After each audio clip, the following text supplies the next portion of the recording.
Salam. Mayroon tayong tanggap na Oppo A83. Old model na to. May password. Ayan. Bali 2025 ngayon. At tatanggalin ko yung password. Ngayon, patayin po muna natin siya. Kasi isasalpok po natin sa laptop. Unlock tool po ang ginamit ko. Ayan. Bali, i-open po muna natin yung unlock tool. Habang in-open yung unlock tool. Ayan.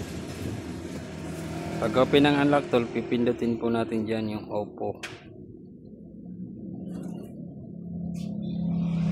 Tapos, isa-search natin yung A83. Tapos, ayan, pipindutin lang po natin sa baba. Bali, hindi po siya broom, kundi meta lang po yung pipindutin natin dito. Ito po yun. Then, factory reset. eMMC. Tapos, antayin po natin na mag-search. Ayun. Volume up, volume down, sabay pindutin po. Tapos, isasalpak sa USB cable.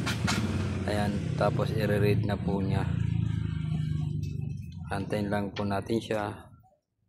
Kasi yung drivers niya, ni-detect pa yung pagkamitan niya.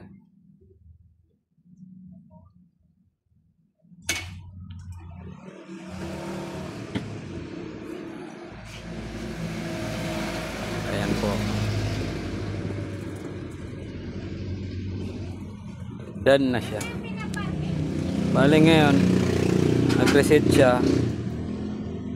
Ito pong video ay pinast forward ko. Kasi matagal po yung opening niya.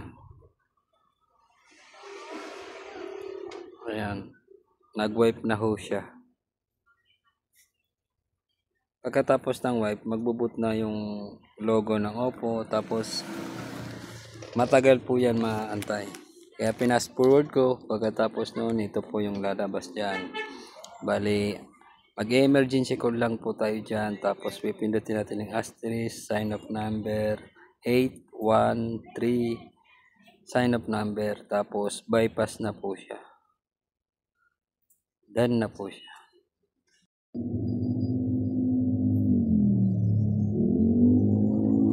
Ayos na siya.